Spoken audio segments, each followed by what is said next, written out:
Good day, everyone, and welcome to the webinar on how to achieve earned value analysis using Candy Financial Forecasting.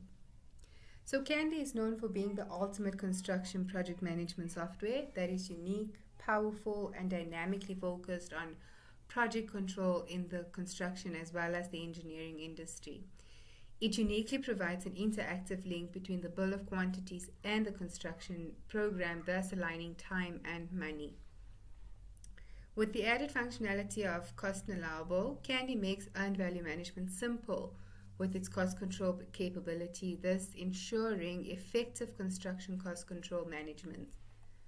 My name is Marjorie Subramani. I am one of the senior Candy consultants based in South Africa, and it is my pleasure to present this webinar to you. I will aim to keep the webinar within the allowed time frame of approximately 60 minutes.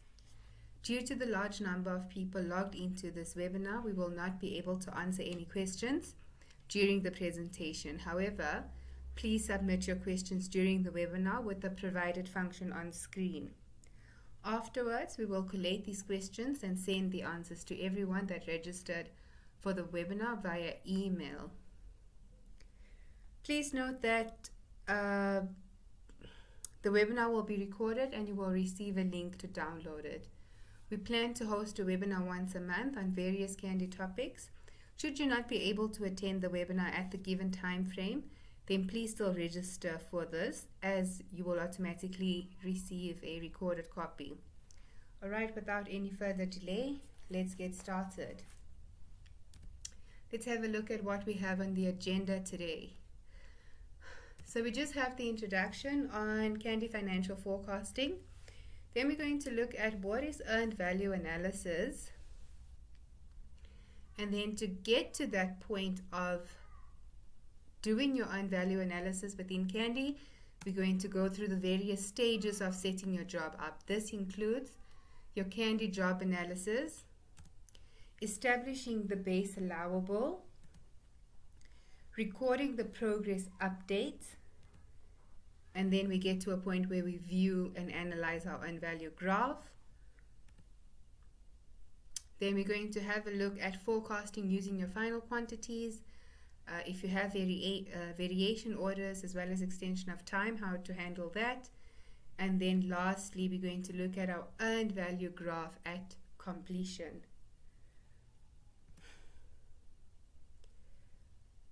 Okay, so first up we have the Candy Financial Forecasting. Alright, so a financial forecast is an estimate of the future financial outcomes based on current and historic data.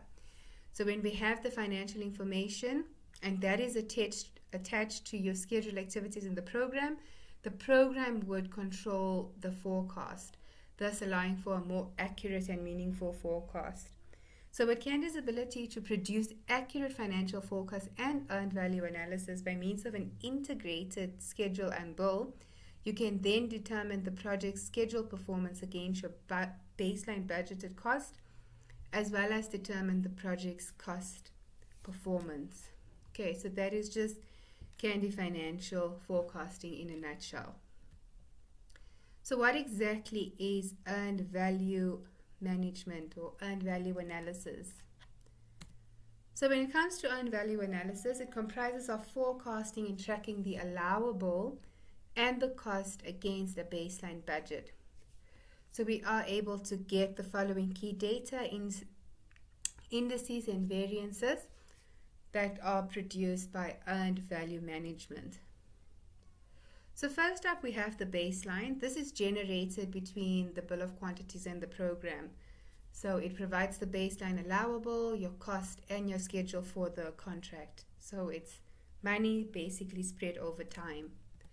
Then we have our earned value. So this refers to the value of work earned to date in accordance with the actual quantities measured by your net rates and valuations.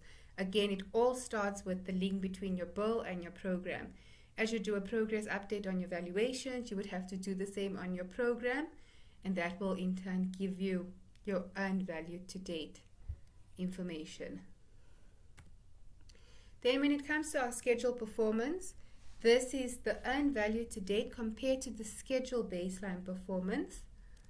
And then for my cost performance is basically my earned value to date compared to the actual cost incurred to date. We are also able to then do our forecasting. So the forecast, allowable, and your cost to and at completion of the project.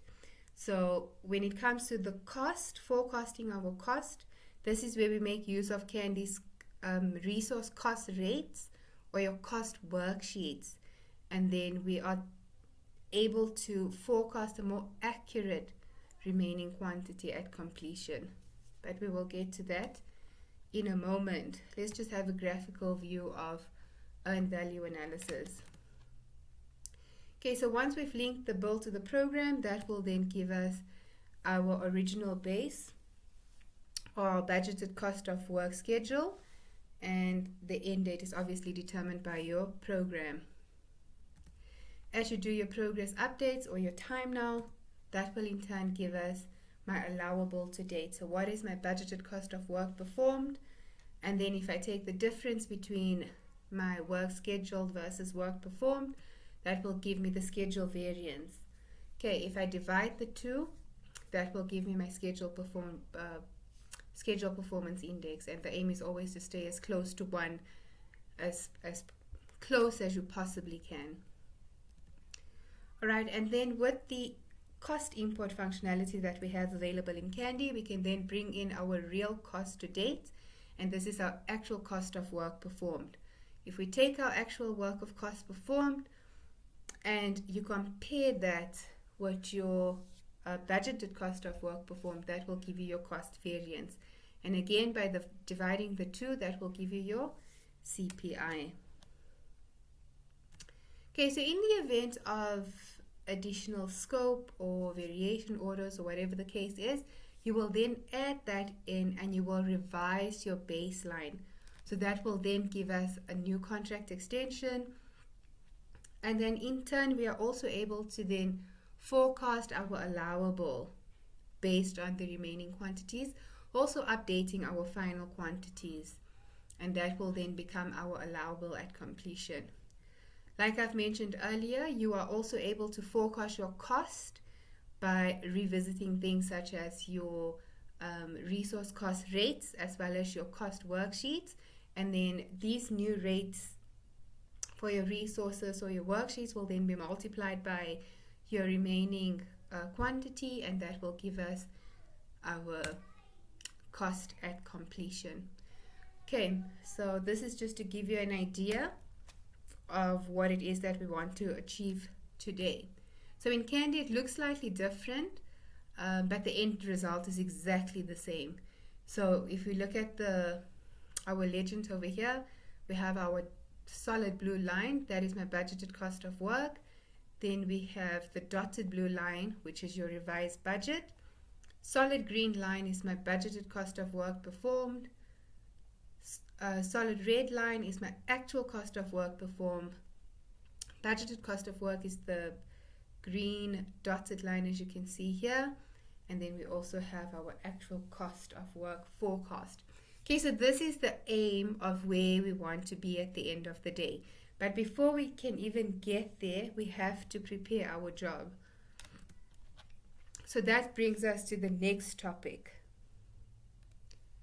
Okay, so when it comes to preparing the job, there's a bunch of checks that you would have to do. So first up, we have the estimate preparation checks, you have your programming checks, and then you have your link and forecast checks. So I won't be covering everything in detail. However, we did put together a checklist for you that you can get on the Help Center. I will share the link. I will show you where to get that checklist as we go along. So under estimating, you need to have a pricing check in place. No plug rates, no split rates. Because at the end of the day, we want to have an accurate representation of what our allowable is on site, and that means what is my total usages for resources and so forth. Then we need to have our selling rates in place. We need to have our final quantities in place.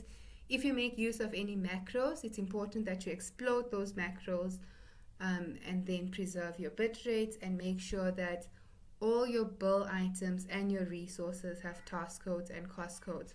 Obviously, when it comes to the task codes, it all depends on the level of depth that you want to analyze your cost in. If you are using BuildSmart, then you can go to that extra length by introducing your task codes. Alternatively, you can leave it at a cost code level. For our program preparations, it's important that you review your program start date. And the only reason why you would want to review your program start date is sometimes a project will get awarded today, but then due to access or labor unrest or whatever the case is, you only gain access to site in a month or 2 or 3's time. So that will obviously impact your end date as well. So then you just have to make sure that you review your program start date. Make sure that your calendars are in place. If you have multiple calendars, are they all used? Do you have your holidays in place, and so on? You need to analyze your program logic, very important, because you don't want to have any open starts or open end, as this will affect the logic come post-tender stage. And then lastly, you have to check for your fixed or contractual end dates. Okay, so that if we do overrun the project, we have a clear indicator as to by when or how many days we are overrunning our contractual end date. Okay, and then lastly on the job preparation, we have link and forecast. So the whole idea of earned value is linking your bill to your program. You'll see that I don't even have link bill to program, because that's the first thing you would have to do. So you would link your bill to your program, and after you've linked the bill to your program, you would then have to check for your over and under allocations. So is my bill and my program fully linked with each other? And in order for you to do that, there's a check, over and under allocation check. Then you need to also just verify your allocated quantity, because sometimes you'll find that I can take multiple activities, link it to one bill item, but then the total amount or quantity is only allocated to one activity instead of the multiple activities I've linked it to. So that's another check I will just show you.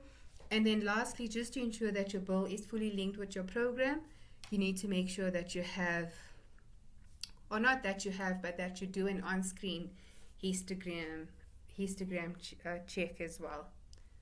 Okay, so we're going to switch over to Candy, and then we can get started with all the various checks that we have to do. Okay, so you'll see that I've already started my jobs. I have the vent shaft and substation contract at tender stage, and then I've created the post-tender program, and that's the one I will be working in today. If I go into my progress updates, I also have a bunch of valuations that I've already created, which we will look at a later stage. Okay, so for the post-tender checkup, I just want to quickly take you to the help center.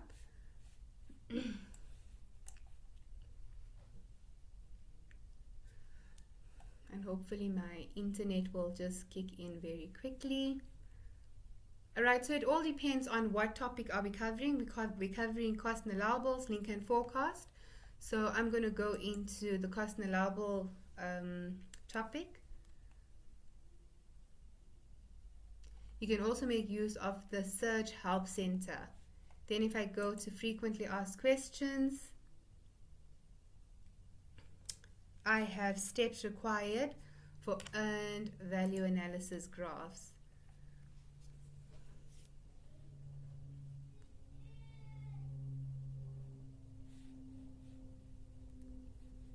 Okay, it is taking a bit of time.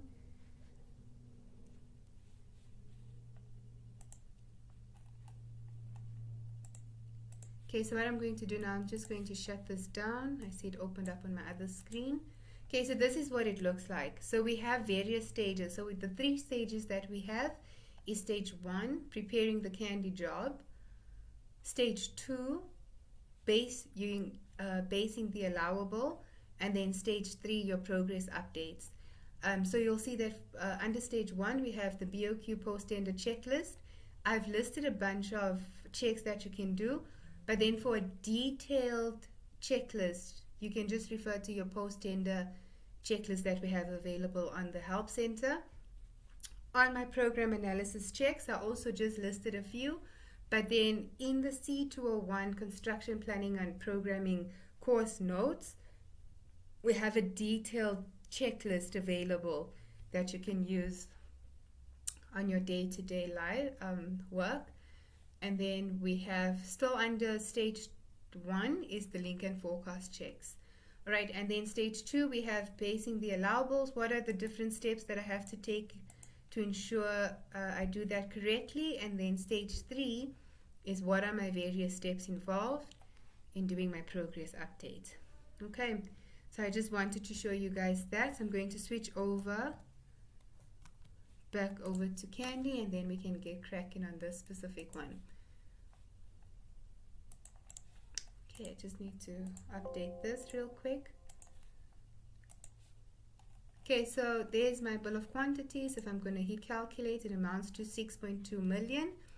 And just as a quick check, I can just change my trade summary from bill quantity to final quantity, change my rates to selling, do a recalculation, and you'll see that my bill amounts to 6.8 million. That's based on my selling values. All right, I do have task codes in place as well. So all I'm going to do is I'm just going to real quick open up my bill with task codes and factors. And this is just a quick check for you to make sure that you don't have unallocated tasks if you are going to make use of task codes. And you'll see that if I close it all to the lowest level, we don't have any unallocated codes. Right, so these are my various tasks that I do have in place. Okay, then I'm just going to switch over to resources, because I also want to make sure that all my simple resources do indeed have cost codes, because the level at which I'm going to be analyzing my cost versus my allowable will be at a cost code level. So it will be at a very, very high level. So for that, I will just do the exact same thing where I just group it by cost code, close it all to the lowest level, and you'll see that I do have no allocations. But if I open that up, it's just all my complex resources. Okay, so I'm not going to be too worried about that. If I close it back up again, you'll see that I have all my allowables for general labor, dumpers, concrete works, and whatever the case is. Okay, so that means in theory I should not be exceeding these amount of 9,000, 1.9 million, or whatever the case is.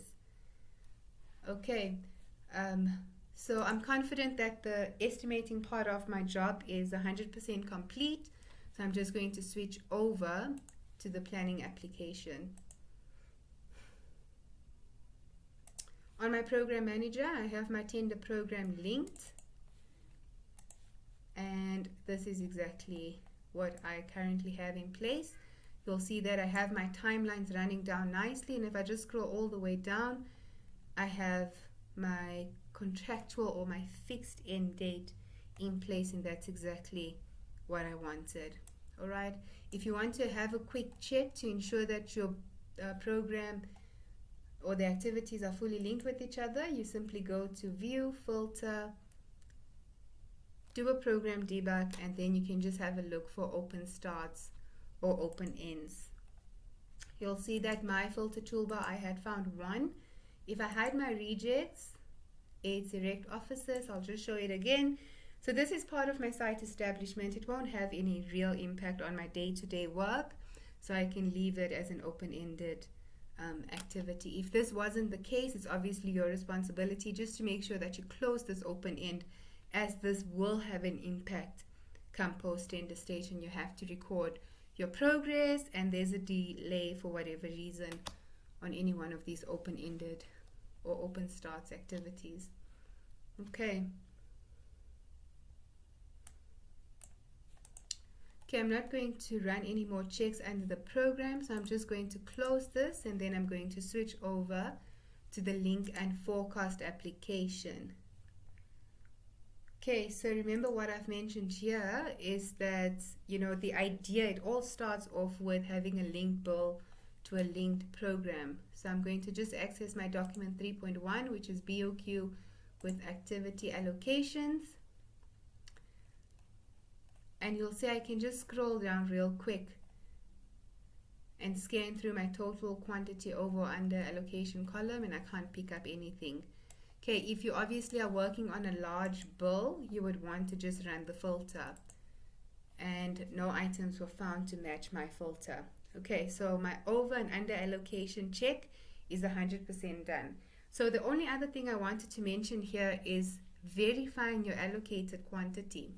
So you'll see we have a column here called allocated quantity total. I have ClearSight as a bill description, and I've linked activity A060 to the specific item. So I'm just going to type in there, let's take another one, A090. So I'm going to type in A090 and allocate it to activity or item A. Okay, so there's A090. How do I know that it's been drawn against that item? Is because there's my bar, all right? So it's for the full duration of whatever the duration is for A090. However, you'll see that my allocated quantity total is blank on activity A090. So that means this total quantity of 5,400 have been spread over activity A060. Okay, so this is where you would then have to come and do either a proportional spread. Alternatively, you can just come and divide the two, or divide the quantities amongst these two, and I don't know what it is, 2,400 I think.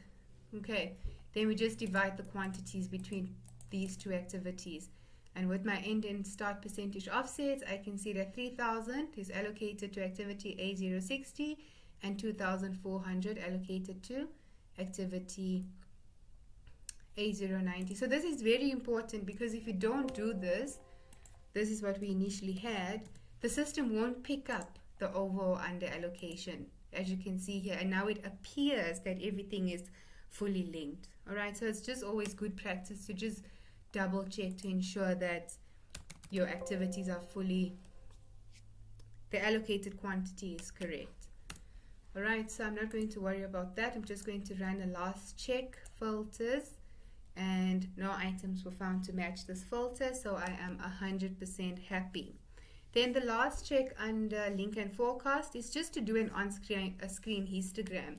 And the only reason why you want to do an on-screen histogram is so that you can compare what is my total usage that I have generated in the estimating application versus the total usage that I am getting by running an on-screen histogram. Okay, so for that, I'm just going to open up my bar chart so that I have access to my histogram tab. You want to look at your estimating histograms. So you can do this on any resource. You can have resources, your top 10 or top 5 high-risk resources, and then you can just run a check on those ones.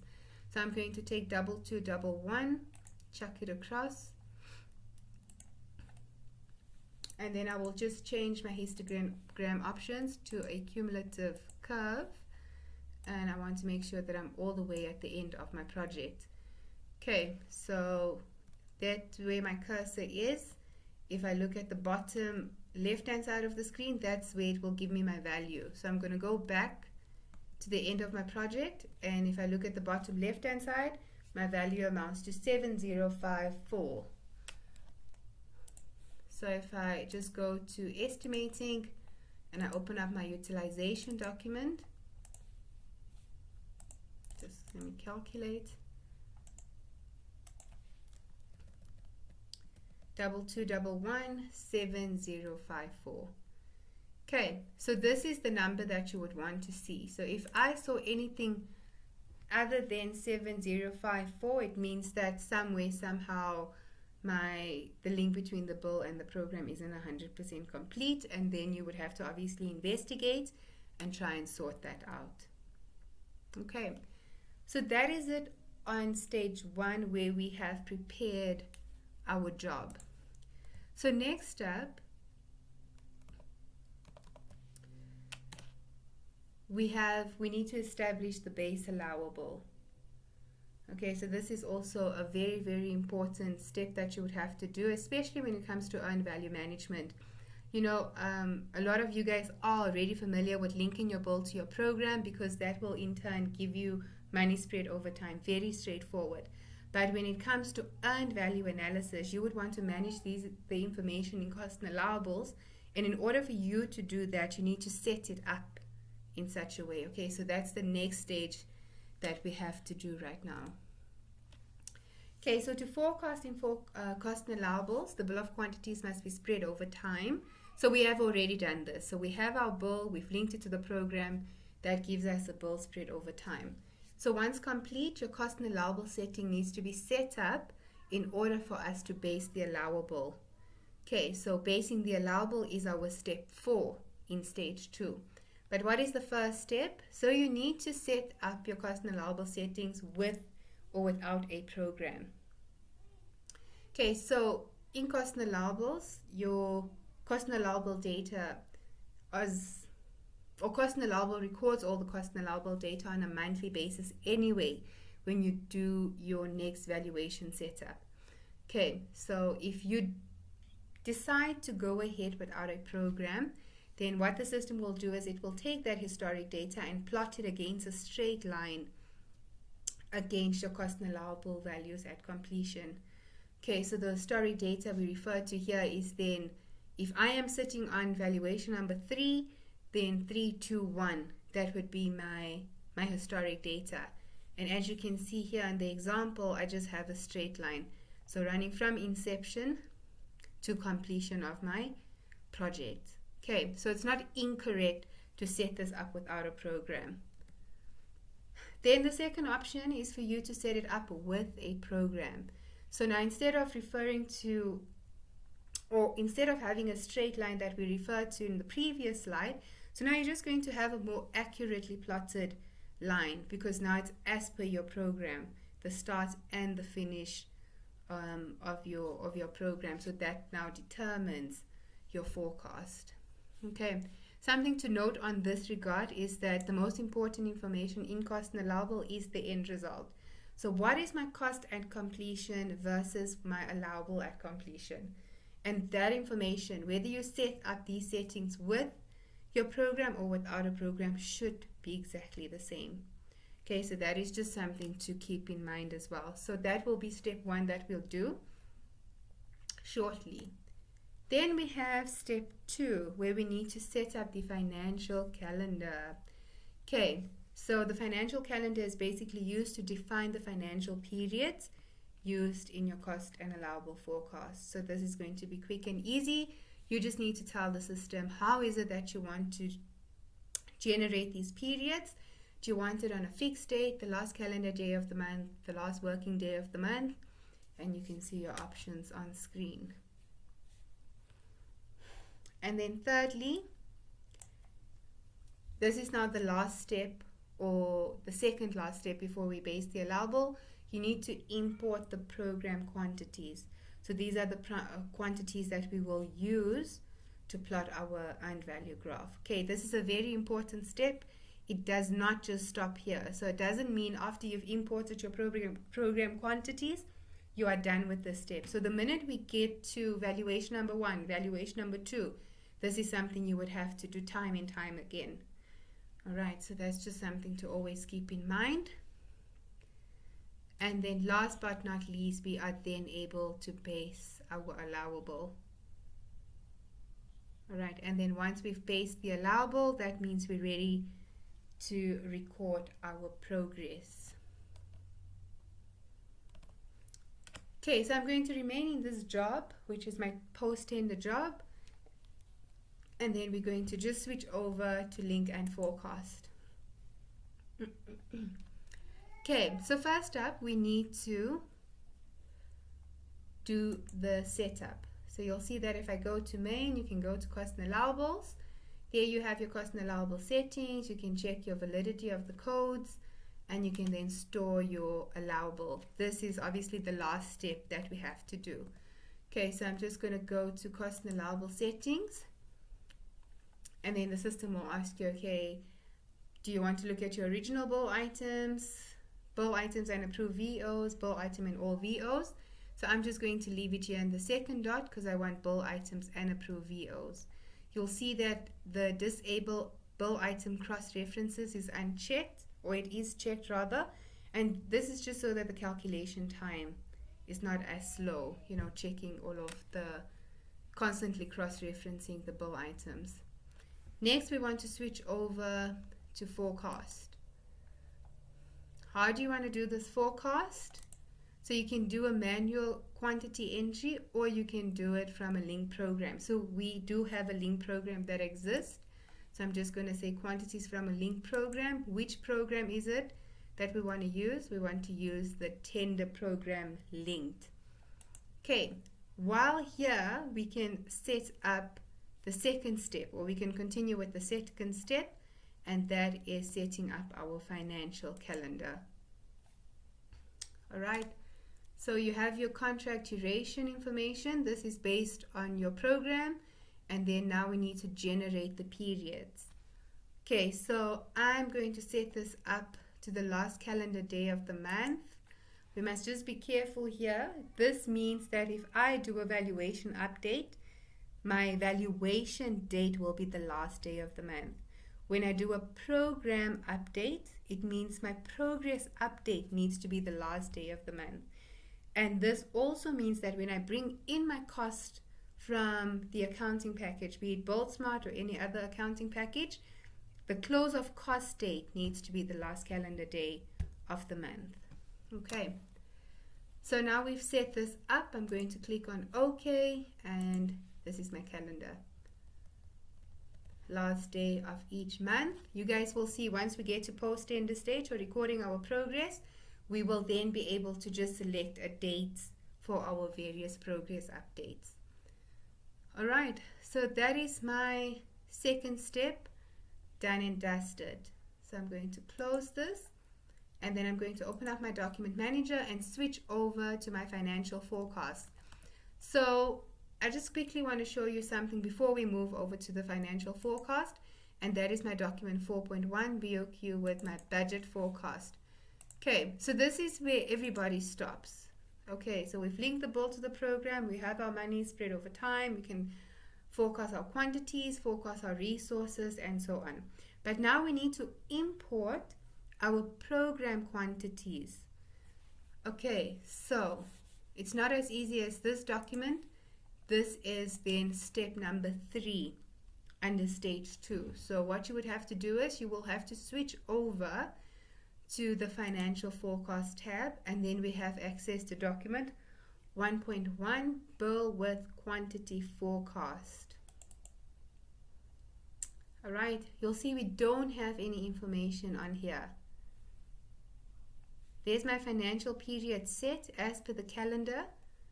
Okay, actual quantities, we don't have any because we haven't reached our post-tender stages yet. And then you can see your final quantity difference and your remaining quantity difference. You always want these two last columns to be blank. All right, if you look on the top left hand side of the screen, it says no data imported from my linked program, and that is what I need to do now. So all I'll do is I will click on tools, import my forecast from a program. Yes, which one? Tender program, and then click on OK. Right, so now we've gotten rid of the differences between final and remaining, and you can see the spread between my various months for each and every bill item. Okay, you can see updated from tender program, this specific program at this date at this time. So we can close this. I'm going to go back to my financial forecast documents, and then I just want to quickly access my document 1.2, which is my allowable amount forecast. You'll also see that if you skip any one of these steps, step 1, step 2, step 3 under stage 2, you won't have access to your financial forecast documents. If you don't have a financial calendar, you won't be able to access document 1.1.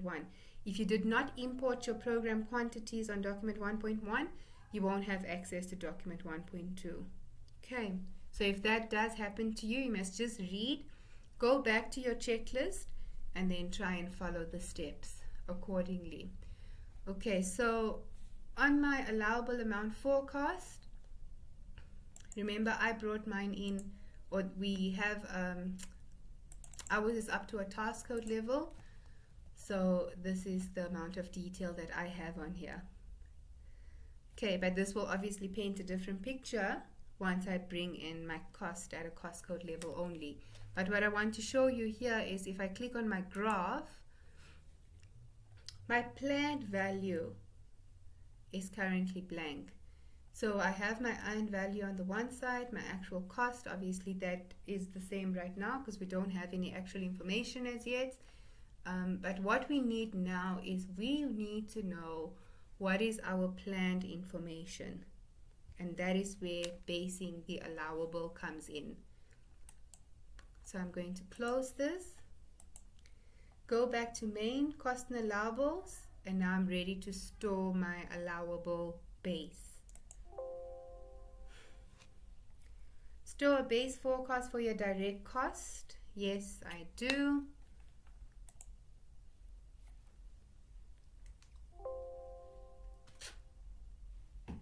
And now it's telling me that my base values have been recorded.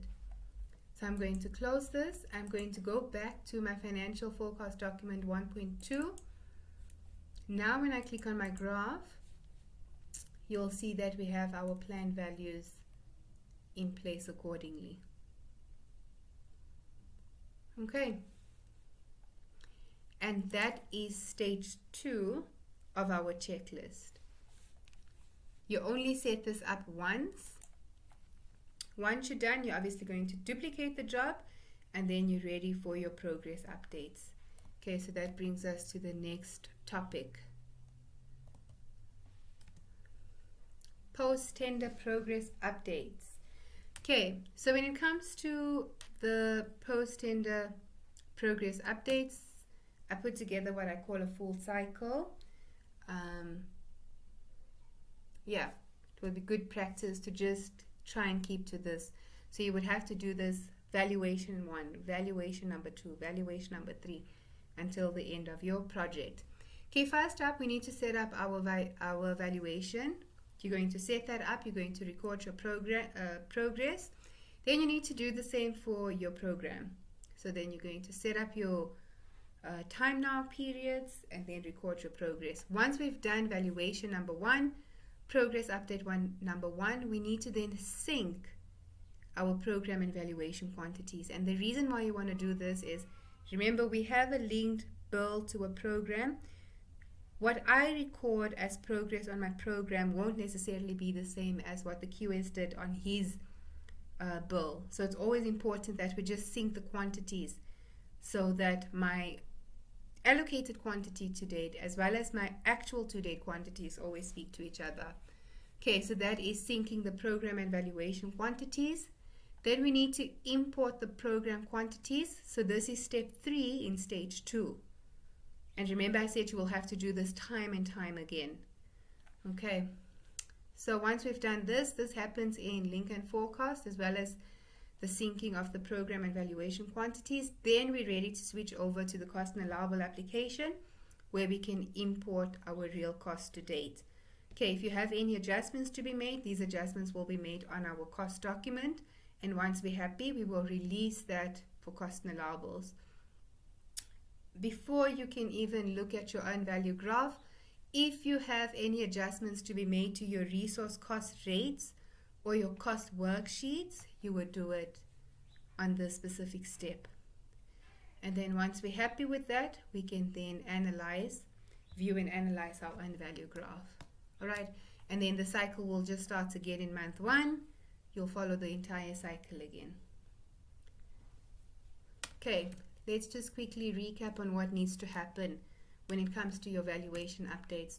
So you need to follow the setup process where you duplicate the job and then rename it. Your valuation progress date needs to coincide with the close of cost date. So this is also the very same date that we had said we want our financial calendar to end, and that is the last day of the month. Next up, we have planning progress updates. So your time now date here needs to coincide with the valuation progress date. Again, last day of the month. Okay, very important. We then need to just make sure that we sync the valuation quantities as well as the program quantities. And then we need to import the program quantities to date to update the forecast remaining quantities. Okay. And then under cost and allowables, we will have to import our real cost to date, make any necessary adjustments, and then release that for cost and allowables.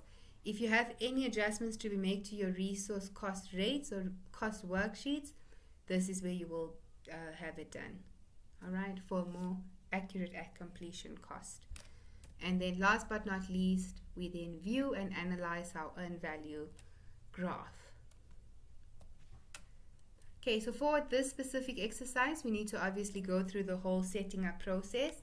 So I'm going to switch over to my job manager, duplicate the job, and we're going to call this valuation number 1.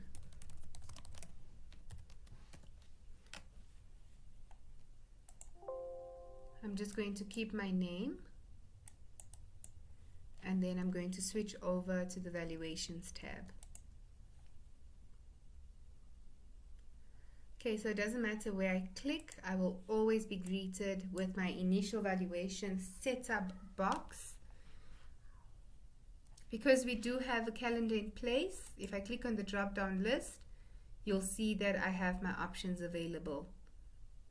Okay, so it's just a matter of me selecting the relevant one. Valuation number is valuation number 1, and then I can just give it a title.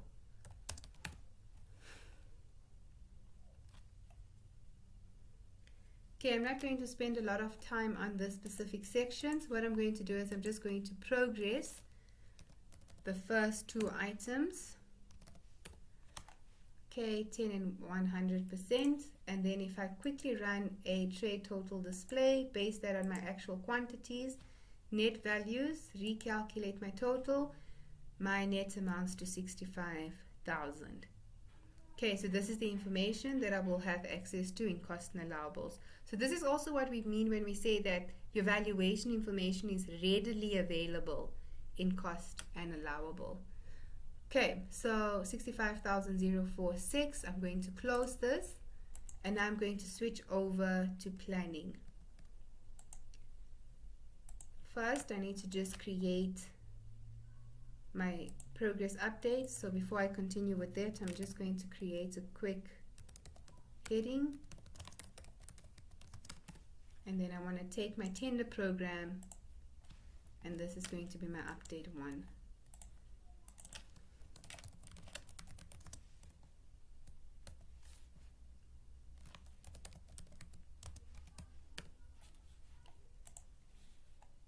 Okay, so what I've done here is I have taken document 1.5 progress bar chart. I've customized it just to add my base and current dates in as well. And I just prefer to see all my dates on one screen. So what I'm going to do now is I'm just going to record my time now real quick. And that has got to be the end of the month. So the end of September is the 30th. Alright, you'll see that we don't have any base dates in place, but because we are going to record our first progress update, you need a plan to compare your actuals to. So the system will automatically take a base. I'm therefore just going to click on OK. The system will tell me that this is my first update for this program. Before time now can be set, a base must be taken. The base program is used to measure the current program against an approved program. So I'm already aware of that. Do you want to record the base? Then I just say yes. If I click anywhere, there are my start and end dates. Okay. So with this in place, again, I'm not going to spend a lot of time showing you how to update. If you do want more information on how to update your valuations or your program, you can always just refer to the Help Center, go to the Valuation tab. I'm sure we have webinars available on that, same as how we also have webinars available on updating your progress on your program. Okay, so I'm just going to keep this very high level where I'm just going to update as predicted, and all this means is that I have done the work as I have planned. Okay, update each activity in the position that it was before time now. Yes, and I have updated each and every one of my activities accordingly. Okay, so this is step 2 done. Do my program update. Now I can switch over to link and forecast, and now very important is for me to sync the valuation quantities. Earlier I was working in the financial forecast tab, so I'll just switch over to the forecast tab and head straight to document 6.3, update valuation and allocated quantities. Alright, so you'll see that we have our to date actual quantity. This comes from valuations. And then we have the program to date quantity, and this is now based on what I have progressed on my program. Okay, so you'll see that we have an over and under allocation. According to my valuation, I've done work with 5,400 squares, but according to the program, I've only done 3,240. So now you need to ask yourself, which of these two quantities are the preferred quantity? Am I going to trust the planner who's sitting in the office, who just did a quick update as predicted, or I'm going to trust the QS who actually went out to verify these earth being moved or whatever the case is? Okay, so that's the type of questions that you would have to ask yourself. So I'm going to go with the QS's measurements. What I'm then going to do is I will just spread my valuation quantities over my remaining duration. So in order for us to do that, you click on Tools, Spread Valuation Remaining Quantity over Activities. So this even means a zero quantity, because a zero quantity is still a remaining quantity. Okay, and that is what we have here. Because if my final quantity is 5,400, I've done 5,400 to date, I have a zero remaining quantity. Okay, so what I'll do is I will spread the remaining quantity over activities. Spread the remaining quantity from the bill over the remaining duration of your activities. Do you want to continue? Yes. Candy valuation and program allocation is now synchronized. And this is what we wanted. Okay, so if I come back to my over and under allocation column, I don't have any information in there. Okay, so that is the first step in link and forecast done. Now we need to do the second step, and that is to import the program quantities for a more accurate forecast. So I'm going to close this document. Now I need to switch over to my financial forecast document 1.1, bill with quantity forecast. You'll see that it will tell me that there was an update from tender program, there was a quantity change, and so on. Okay, also remember I told you guys that your final quantity difference and your remaining quantity difference, these columns should always be blank. Okay, so obviously it's picking up a discrepancy, but the only reason why it's picking up a discrepancy is because we haven't imported the program quantities as yet. So to do that, I follow the same steps I did earlier on under stage 2. So tools, import forecast from a program. Yes. Which one now? So remember earlier we worked with the tender program linked. Now we have since done an update number 1, so I want to now forecast the remaining quantities. Therefore, I need to make sure that I bring in update number 1. And now when I hit calculate, I don't have any final quantity difference as well as no remaining quantity difference. Okay, so I'm happy with this step. Also, no red writing. That means I'm doing something right. Okay, so valuation done, planning done, link and forecast done. That means we can move over now to the cost and allowable application. Okay, so for cost and allowables, you obviously are going to need your cost in here. So document 3.1 is our cost import document. Yeah, so we can just import our cost real quick. Import cost from file. I'm not going to bring it from BuildSmart, so I'm just going to select the first option over there, and then I can scroll to where my information is.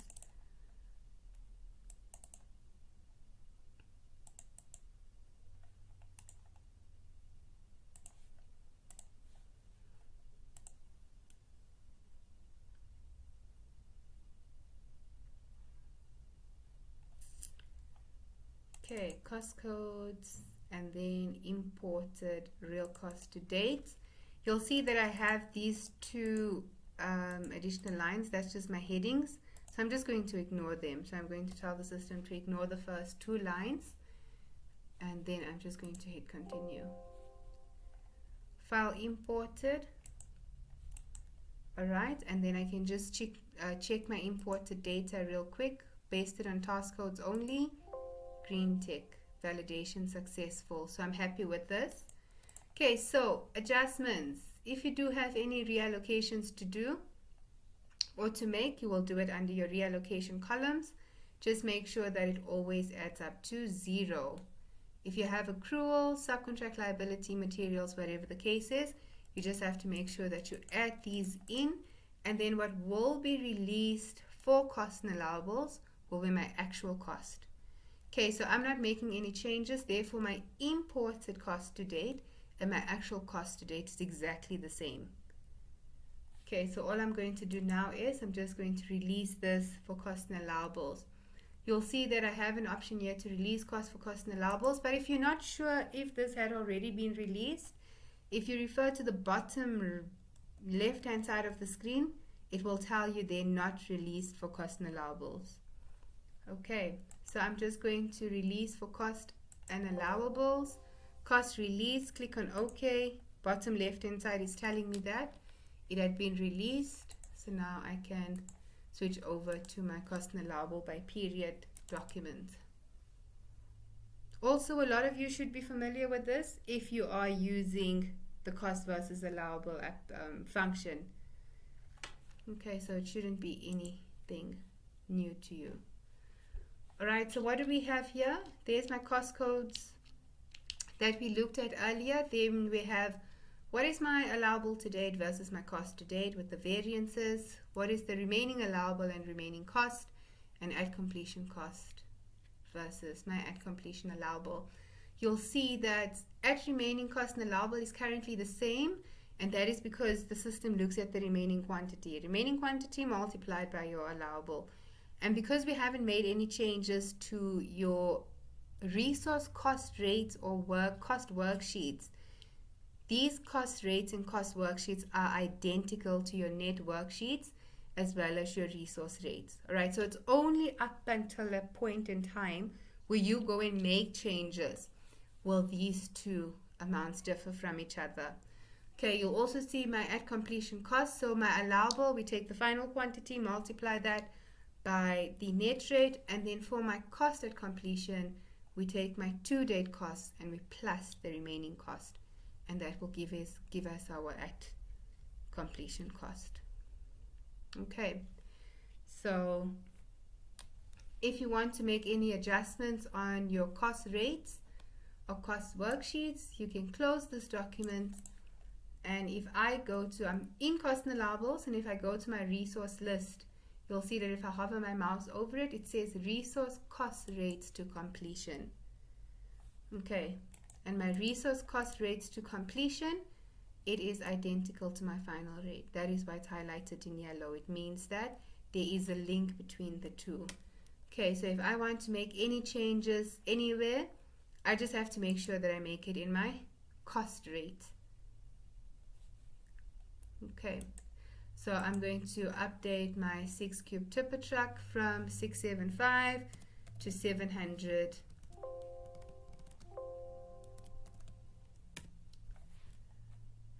I can update my river sand. It all depends, you know, was there an increase, was there a decrease? So it needs to come down to, do you want to be aware of the changes, or do you want to know how this will impact your cost at completion, and then you will just do the updates accordingly. Okay, so I'm just going to increase all of this. You can obviously update each and every one of these resource rates as you so wish. If you want to access the bill, all you have to do is click on the document manager, and then there we have the bill with cost rates for cost worksheet adjustments.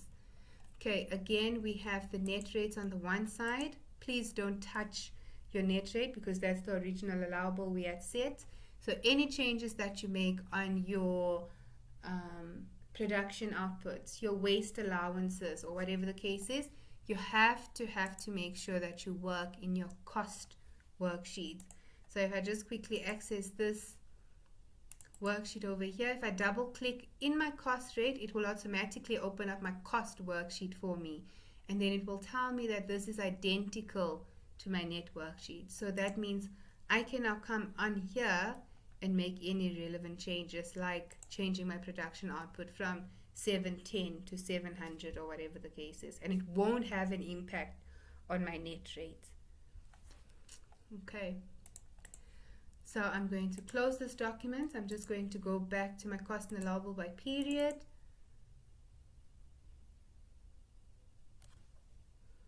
And now we have a cost variance. You'll see a variance at remaining of negative 12,000. And that is just with those two or couple of changes that I've made under my sand portion and under my tipper truck portion. Okay, so I'm not going to make any more changes. So all I have to do now is I can just click on my graph, and this is what my graph is telling me. So my planned value for month 1 is 99,000. I've earned 65,000. Remember, this comes from valuations. And then I have actual cost of 74,000, and this is coming from the cost that I had imported. So if we just look at the indicators down below, so yes, we have our earned value, planned value, actual cost. What is my cost performance index? 0.87. Schedule performance index is sitting at 0.65. What is my cost variance? 9,800. And schedule variance is sitting at a whopping 34,000. Okay.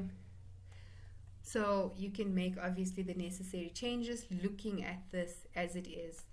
And then you'll also notice that as you do your month 1, month 2, these bars, you won't really be able to zoom in or out or see it very clearly. So what you can do is whatever you don't need, you can just chuck it away. So we don't have a revised budgeted cost of work as yet, so we don't need to see it. Okay, so then you can just customize this. So if I go to graph, data values, you'll see that if I take out budgeted cost of work revised, it will take it out for me, but now I still have the solid line in there. Alternatively, you can just print your graph, and if I preview that, you are able to zoom in and out, just so that you can have a more clear picture of what's happening. Okay, so there's my green solid line running over there, my red line, which is my cost, and then my planned, which is the dark blue, sorry about that, which is the solid blue line. Okay, and that is how easy it is to get to this point in time. Okay, so now the next question is, let's just go back to the agenda. What happens in the event of adding your or changing your final quantities, adding your variation orders, or getting that extension of time? So due to time, what I've done is I've just put together a slide, but I will go into Candy because I've already made a few changes just to see how things look in Candy as well. So when it comes to your final quantities, when you update the final quantities on the valuation bill, your linked document will have to be updated.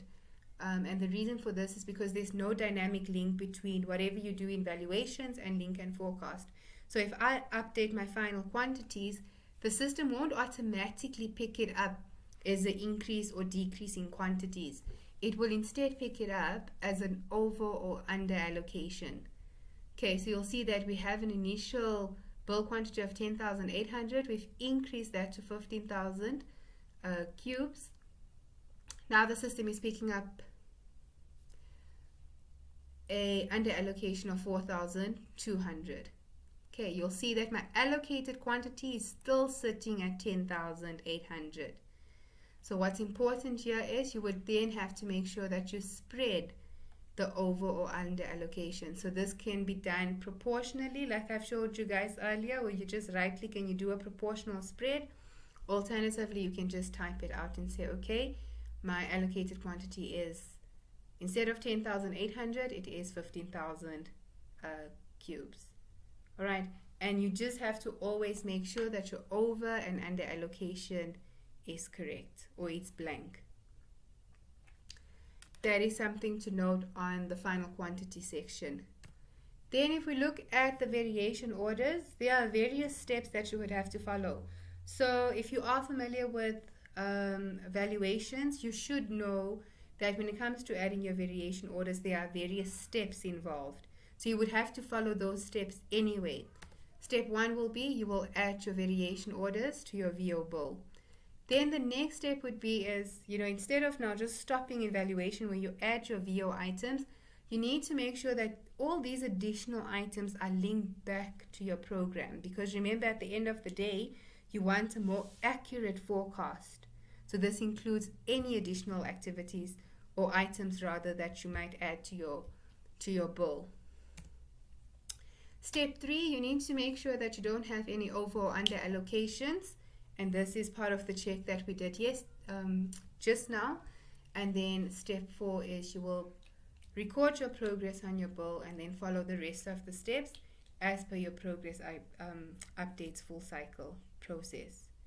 Okay, so that is where it ends for variation orders. Variation orders are added in your valuation bill or on the variation bill in valuations, and then you just follow the necessary steps. Then when it comes to extension of time, it's important that you add your additional activities, and then you need to make sure that you link it back into the network, meaning that it should have a predecessor, it should have a successor. Okay, if your contract end date did change, it's very, very crucial that you adjust it to display your new extended end date. Okay, so this is usually identified by your E type of activities, which is your contractual end date or your fixed date activities. Step 3, very important, you need to rebase your program. So this still happens in the planning application, where you then take the necessary steps to rebase your program. You can also refer to the Help Center because we clearly explain the 3 different ways of rebaselining your program. Step 4, your additional activities should be linked to the bill items. So that is basically step 2 and step 3 under your variation order sections. Then we need to import the program quantities, because now remember your program quantities will change because you have linked this back to your bill items. And then last but not least, we then need to redo the base. We need to redo the base allowable for a revised baseline. Okay, so I'm going to switch back over to Candy. And then I have created valuation number 6. I see I have a copy there as well. So if it's not valuation number 6, then it is valuation, the copy one. Okay, so what I've done here is I'm just going to quickly open this up. Go to page. Yes, so this is the correct one. So I've created variation order number 2. All right. I've added the bill quantities in there. Well, bill quantity should actually be blank because remember we are working with variation orders, which means I've done this on the incorrect document. So just to be safe, I'm going to clear this out. And then as you can see, I have my final quantities in place, which is perfect. That is what I wanted. Okay, then in planning, I've added additional scope, and then I've put a portion here that says construction of additional boundary wall, EOT, and there is my new extension of time. So that was hand over the substation, and then I've created a new timeline and I called it EOT. Okay, so then what I've also done is I have rebased my program. Alright, so I'm just going to switch over to link and forecast, and then I need to make sure that everything is fully linked. So I'll just run a quick filter. No items were found to match this filter. So my variation order items were linked 100%. Okay, so I'm happy with this section. And now what I need to do is I need to make sure that I import my program quantities. Okay, again, the system picked up that there's been changes. So I just need to make sure that I bring in the relevant information using the latest program that I worked on. So for that, again, tools, import forecast from a program. This is the last update that I was working on. And just hit the calculate button. Okay. And now when I'm done with that, I'm going to go back to main, and you'll see that when I go to cost and allowables, the system will actually tell me. So I don't know if you guys can remember, but initially when we started off this whole establishing the base process, it just says store base allowable. Okay, so now instead of it telling me to store my base allowable, now it's telling me to redo my base allowable because it has picked up changes. So all I have to do is redo the base allowable, overwrite the base forecasted or forecast stored on this specific day. Then I just say yes. And my base values were recorded successfully. Okay, so now when I go to cost and allowables, I'm just going to open up my document 1.1, allowable by period. And then I will open up my graph accordingly. And this is what we currently have. So remember earlier on, I chucked out my revised legend. So I'm just going to bring that back in. And you can see it's running right there in line with my budgeted cost of work forecast. Okay, so this was my initial contract end date. That's why we have just this straight line running across. And then you can see my forecast of my cost, my allowable forecast, my actuals, and so on. Again, if you just want to be able to zoom in or out, preview it, and that will give you a clearer indication on what's happening on your project. Okay, alternatively, just refer to the indicators down below. So we can see we have our planned value at 4.2 million and value 4.2 million. Obviously, my figures look very nice, planned versus earned, because of how I've updated my program. Okay, so you would obviously not follow, well, my program and my valuation order, so you have valuations. So you must obviously just try and stick to actuals, you know, what was actually done, and then do your updates accordingly as such. Okay, if we look at the cost variance, we are negative 502. And at completion, we're sitting at 430. Okay, so before I end this off, there's just something else I want to share with you guys. So sometimes you'll find that you do your valuation update, you do your progress update, but then you forget to import your program quantities. So what I'm going to do is I'm just quickly going to delete this copy job. I don't know what it is for. And then I'm going to duplicate valuation number 6 and make this evaluation number 7.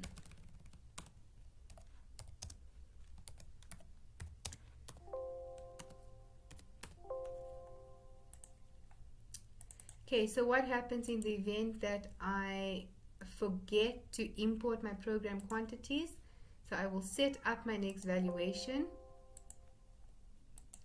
This is valuation number 7. Current quantity date is the 7/25 July 2020, yes. And you'll see that even before I do anything, so I haven't recorded progress on my valuations yet. I haven't touched planning, but the minute I try and hit calculate, the system will pick up some warnings and notifications. Okay, and the only reason why it's picking up these warning and notifications is because, remember, you set this job up for financial planning or for financial forecasting. All right, so that's why it's very important that when you set up evaluation number 1, don't get alarmed when you hit calculate by accident without completing the full 6 steps or however many steps there are in getting to a point where you can get your own value analysis information. Okay, so if that does happen, you simply close this, don't be alarmed, and then you just do your updates as per usual. Go to planning, do your updates, import the program quantities, make sure that the quantities are synced, and so on. Alternatively, if this does freak you out, if it does happen, you simply double click on it and you'll see that it will take you to document 1.1, and this is document 1.1 in link and forecast. Okay, I would not advise you to just jump to document 1.1 without at least making sure that you have followed all the necessary steps involved in getting you to a point where you can view your own value analysis. Okay, so that is just something that I wanted to mention. So guys, this brings me, I think it brings me to the end. Yes. Okay, so this brings me to the end of the webinar on earned value analysis using Candy's financial forecasting. I'm sure you will agree with me that Candy is continuing to be the leader in estimating and project control software. Thank you so much for your time, and I trust that you will find these features useful in your daily use of Candy. Please remember to email your local CCS office if you want to know more about these features. We will keep you informed of the next webinar, and remember, if you cannot join on the selected time, then please still register and you will receive the recording, which you can then watch in your own time. Enjoy the rest of your day and see you at the next webinar. Goodbye for now.